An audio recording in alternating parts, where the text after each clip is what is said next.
24º domingo do tempo comum, mês da Bíblia. Sejam todos bem-vindos e bem-vindas, irmãos e irmãs, que rezam conosco através das redes sociais. Neste 24º domingo do tempo comum, mês da Bíblia, a liturgia propõe Mateus 18, 21 a 35 para o Evangelho. É a continuidade e conclusão do quarto dos 5 discursos de Jesus no Evangelho segundo Mateus. Este discurso é comumente chamado de discurso comunitário ou discurso eclesial, porque trata das relações entre os membros da comunidade cristã. No âmbito das relações, a principal dimensão apresentada pelo Evangelho de hoje é a capacidade e a necessidade do perdão entre os irmãos que compõem a comunidade. Como no domingo passado, 23º domingo, cujo texto evangélico proposto pela liturgia foi Mateus 18, 15 a 20, conforme já refletimos. Várias vezes por dia e com diversas pessoas, nós sentimos a necessidade de pedir perdão. Isto acontece principalmente quando nossas atitudes magoam as pessoas que amamos ou quando vemos no rosto dessas pessoas a tristeza que causamos.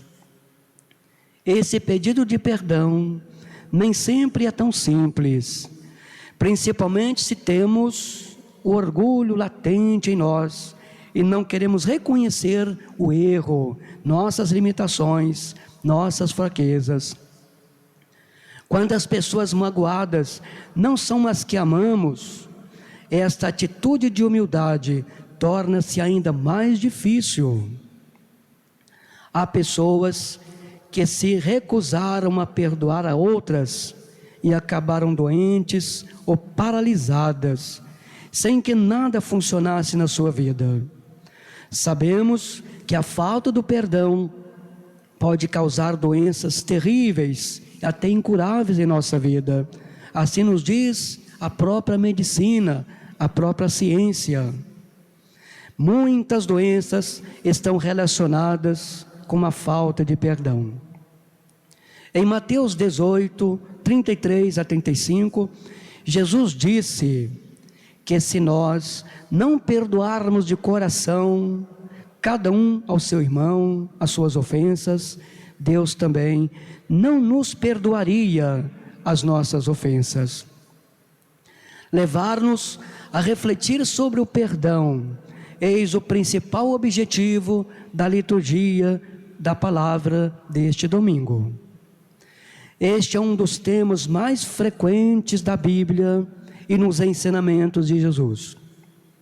Nos evangelhos, em inúmeras ocasiões, encontramos Jesus agindo com misericórdia, com amor, com ternura, perdoando os pecados das pessoas.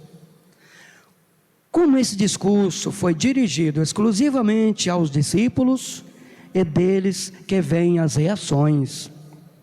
Por isso, diz o texto, que Pedro aproximou-se de Jesus e perguntou: Senhor, quantas vezes devo perdoar se meu irmão pecar contra mim?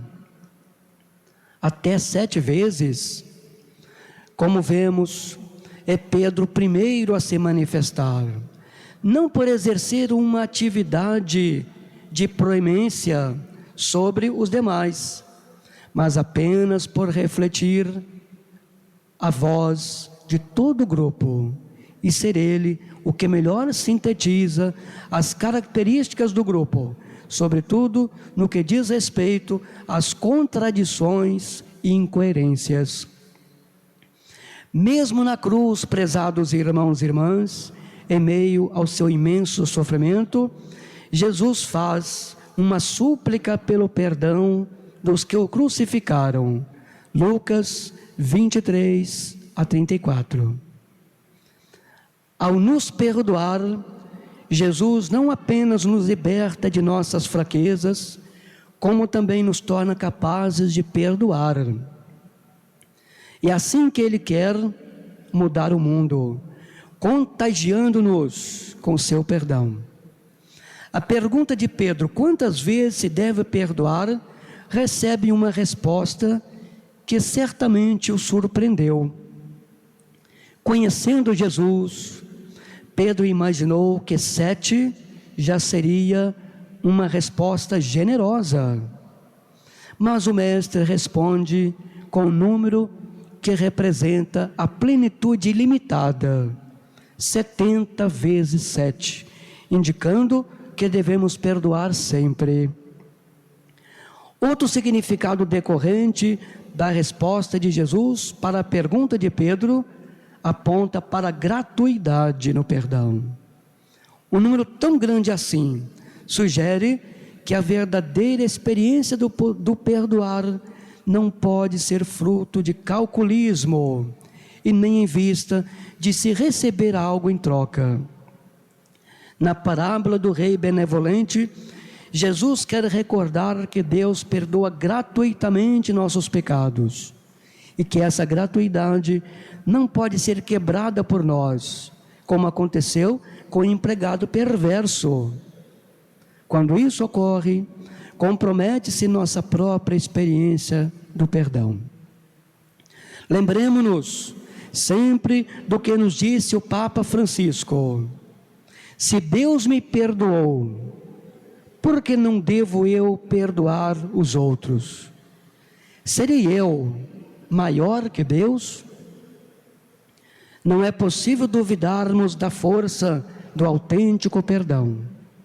Sem o perdão, o mundo viveria uma permanente guerra de todos contra todos. Essa é a revolução que Jesus veio trazer para nosso mundo: perdoar sempre. Porém, perdoar sempre não quer dizer passividade ou omissão diante do erro e das injustiças, mas sim não guardar mágoa ou rancor, tampouco sentimentos de vingança. Somente pelo perdão, fruto do amor, podemos construir um mundo mais pacífico, mais humano, mais fraterno e amoroso para todos. O perdão é uma das tarefas primordiais da comunidade eclesial. No Evangelho de São João, ele é o conteúdo específico do dom do Espírito Santo por Jesus, depois da sua ressurreição. No Evangelho de hoje, Mateus nos traz o episódio de Pedro, porta-voz da comunidade eclesial, perguntando a Jesus até onde deve ir o nosso perdão. Entre os judeus, quem perdoava 7 vezes já era considerado um santo. Mateus 18, 21. Jesus multiplica este número por 70. Isto não é para ser entendido matematicamente, sendo 7 já o número perfeito. 70 vezes 7 vezes significa um número sem fim, sem limites. Portanto, cumpre hoje meditar sobre a essência do perdão cristão. É um sacramento do amor do Pai. É nesse sentido que se deve interpretar o sacramento da penitência, a confissão. É fazer brotar para o pecador a comunhão do Pai, mediante a plena reintegração na comunhão eclesial, da qual o pecado o tinha afastado. O perdão, prezados irmãos e irmãs cristãos, ocorre não só no sacramento da volta, mas também na vida cotidiana. O cristão deve ser uma pessoa de perdão permanente, porque sofre ao ver seu irmão errar. Pelo perdão, procura restaurar a comunhão e eliminar o constrangimento.